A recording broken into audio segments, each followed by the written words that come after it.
What's going on, guys? I know you're wondering what's going on here because you haven't seen me in a little bit.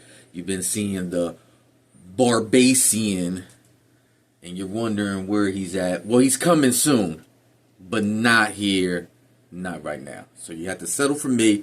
You know who it is. It's Zeus Cruz of Olympian Multimedia giving you another segment of Get Things Done. As you see here, we're in the studio, in front of the workstation. We're going to give you a quick overview and outline when it comes to photos and videos. Because a lot of times when you work with them two mediums, those are two that go pretty much hand in hand. If you're going to take photos, at some point in time, you're going to develop it into a film. And obviously, if you're doing videos, putting some pictures in there gives it some nice texture, just something different in your arrangement as you're putting your video together. So let's just check out, just want to highlight a few things when it comes to both photos and videos when you're editing. I think I mentioned this to you before. Obviously, your preference is going to be based off your research on what software that you want to use. I personally use Luminar Neo. That's my go-to when it comes to, I do use Adobe a lot as well, Photoshop, but this is pretty much my go-to. The interface is intuitive, it's easy to learn. It's not really much overhead as far as a lot of components of just getting an understanding of things. Neat thing about this is when it instantly creates a library for you. And then whatever photo that you're working on, it's just nice to have like that information that you can use as reference or refer back to. It lets you know your ISO, it lets you know your frame rate, lets you know your shutter speed. Just the basic information that you need, just in case if you need to make some readjustments later on, or maybe you want to retake the picture, so forth and so on. Once you click on it, let's scroll back here to presets. I know some people are kind of like a little bit when it comes to using presets, but presets to me are really good to use because they give you a template that you can work off of. You don't have to settle on just the preset that you use. As you can see here, we just did a video photo shoot for Triple Black. That's the team that you see right there on the screen. And for my template, as far as the preset is concerned, I went to urban style and I used New York. So this is the particular one I use. And then once you click on it, obviously there's degrees to it as how much of it wants to be filtered into your photo. Then the neat thing is you can come down here. This is always a great thing if you have this tool of just comparing what you got before. So as you can see before, it was a pretty standard picture, but a little bit too much brightness. I wanted to bring a little bit more of a ruggedness feel to the picture. So as we scroll down, now you see the difference. Where it seems a little bit more professional. The lighting is not so vibrant. We bring out more of the black texture and tone into the picture. We highlight the reds. And all this can be done when you go into editing. And in this software, it's very detailed as far as like what you want to edit. As far as your backdrop, your subject. You could get even more creative, more technical if you wanted to add such things as matte or glow, just to add another layer of texture to it. Create the toning. You can also control the atmosphere and the sun rays. If you have additional light, if you're shooting outside, have additional light coming in there. And just do a better job of offsetting your ISO. Just in case if the ISO setting is a little bit off, you can make them arrangements or adjustments here. It even breaks it down to portraits and then professional, where you can really add more more structure and tone and texture to like your coloring and the overall contrast of your picture. One thing I do want to lay out, as you can see here, this is a neat thing if you're looking for something as far as editing software to just have the ability to zoom in and then move your picture around so you can get a better understanding of what you're trying to do. And then you can just scroll out. Now, I'm not the biggest fan of AI. I know AI is starting to be the new wave right now. Chat GPT, a lot of these different other applications inputting a lot more AI technology to it. I'm not the biggest fan of it, but I'm not totally against it either. Here with Luminar Neo, one of the main things I use right off the bat is enhance it. And again, you have your tuners here where you can adjust of how much you want it filtered into your picture. But if you go to masking, you have an option here called Mask with AI. And then once you click on it, it automatically formulates their own way of just trying to enhance the picture in subtle ways. You know what I mean? And that goes back to what I was just telling you. If you notice here, the reds just shine out a little bit more. Anything matches with black. Pretty much everybody knows that. Black is just a great color to accessorize and utilize different types of colors and whatnot. So just knowing that most of the canvas within this portrait is black, just these little subtle colors would just stick out a lot more. And again, it just adds a little bit more like texture and just dexterity to your picture. And then another one that I mainly use is denoise. And again, this is great for if your picture is looking a little grainy. You might want to utilize this. And again, they have the option of you allowing the AI to take care of it. But again, you don't have to be reliant on it. Just like with the presets that I showed you up here, you don't have to be relying on that. Sometimes just using the preset actually enhances your picture good. You don't want to overly do it, because then you're going to take away what you're trying to convey within that picture. But here, the noise is being a main one that I use. Definitely sometimes when you take your pictures, depending on the settings, it gets a little grainy. You can take care of that. And I do use details. This is a great one, just particularly in this software, because it allows you to break down small, medium, and large. And that is already formulated into here. So once you input your picture onto here, they automatically format what is considered the small details, medium details, and your large details. And then you have your ability to move it down the bar, to sharpen it. You know, if you just want certain layers of the picture to stand out a little bit more. And those are the main ones I use. Definitely, you don't want to get into a situation where you're doing too much to a picture, because again, it's going to take away from the true essence of what you're trying to capture in your photo. But again, I just wanted to kind of point this out when it comes to like doing photography. Whatever you end up using, you definitely want to have at least these type of features that I showed on here.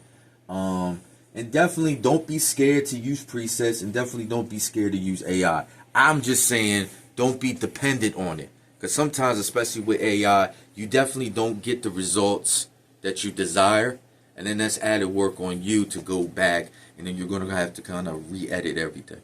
So that's the basic outline when it comes to photos or just editing photography. So we are on to video. I'm back. Now we're on to part 2. And part 2 will be about video. So again, in the previous video, I think I made it known to you guys that I use Filmora Wondershare. I'm just simply in love with this editing software. It's all about easy, intuitive, simple interface. You could get more technical with stuff. Obviously, a big one with a lot of people that they use is DaVinci Resolve. I did used to use that myself, but I just think it's overly technical the way they present themselves or present the software through their interface. I just love this a lot more. Again, it's just simple to use. Everything is pretty much hands-on on what you want to add or whatever. So just some key highlights when it comes to like editing video.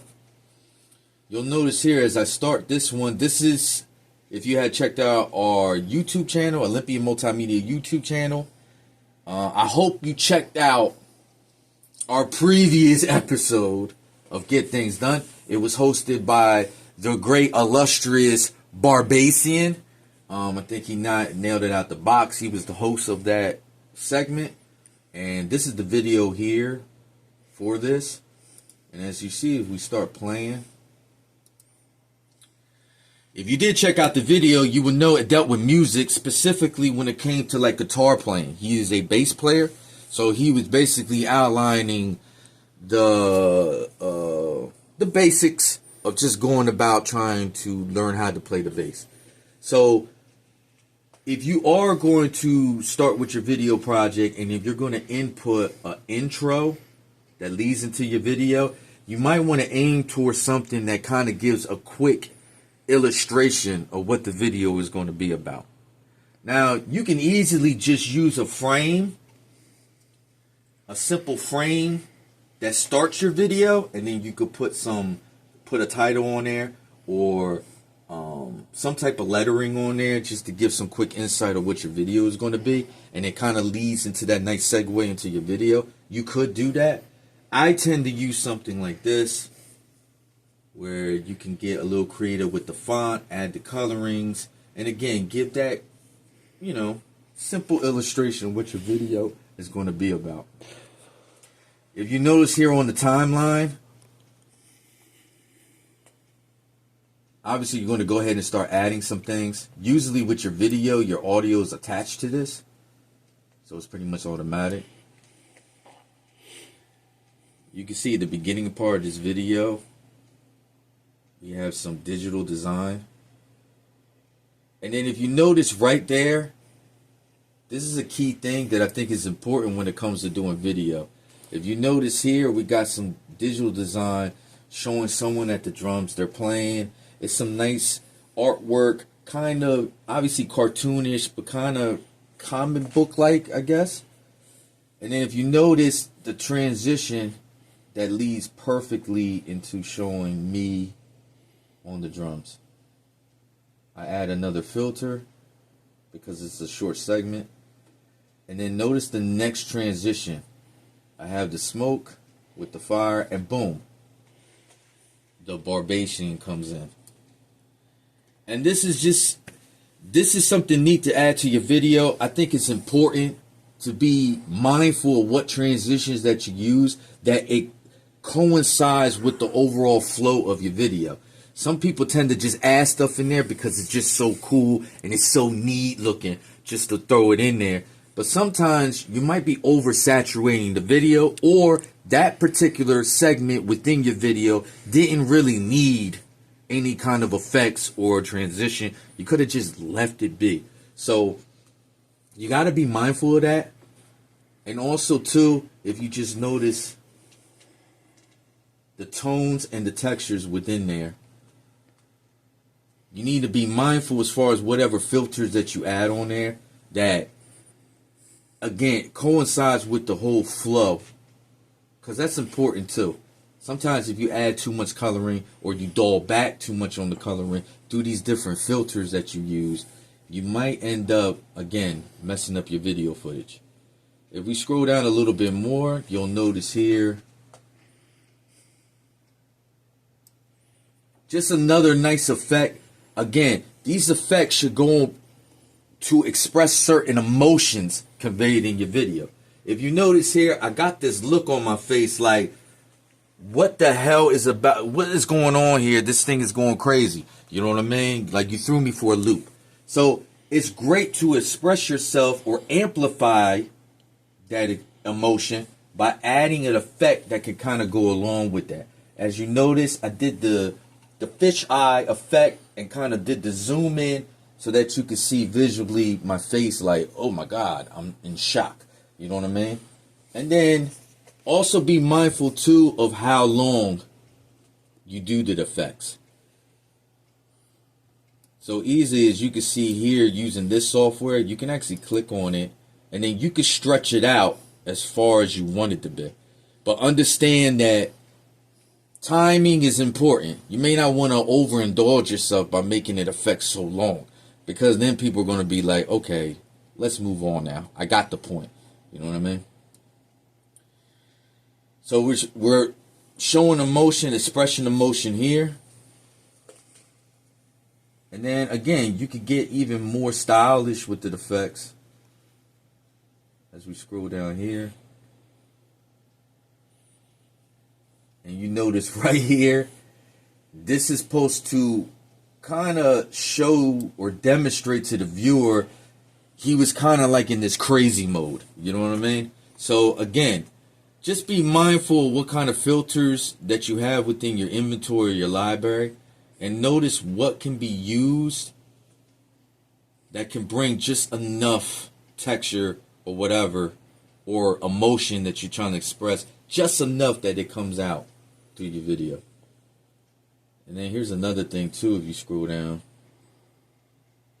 you notice here, he was kind of like trying to be a little dramatic. Well, not here. Let me bring it down a little bit more. Right here, where he was trying to be dramatic. And then you notice how I used the filtering, where I used the what is called film noir. And this is always a great thing to use if you have a dramatic or something that's supposed to be dramatic. You can utilize this and it kind of like brings it out a little bit more. Again, the emotion that's in there. And then I don't know how it is with other softwares, just with Filmora. Sometimes people, again, the audio is already attached to the video. But the neat thing about this is that you can actually go here and you can actually detach the audio. And then you can do it through frames, which I think is just a really neat novelty. If you want to get like more specific as far as like how you want to make your adjustments. You want it to fade in more, you want it to fade out, you want to add some panning to it, you want to change the pitch. It does have an equalizer with different types of settings that you can utilize. As we mentioned before, it does have a feature on here where it deals with AI if you want to kind of depend on that a little bit or just utilize it a little bit. Any excess noise in the background, this takes away it. So forth and so on. You could just get like more specific. And then within that clip, you can stretch it out, the audio, condense it more, so forth and so on. So this is definitely recommended if you're really big on the audio. I think this will be a great tool to use, to utilize if you're actually making a music video. This will probably work in your best interest. And then definitely get yourself a software where it allows you a taskbar for quick access to things. So like right here, you click on here.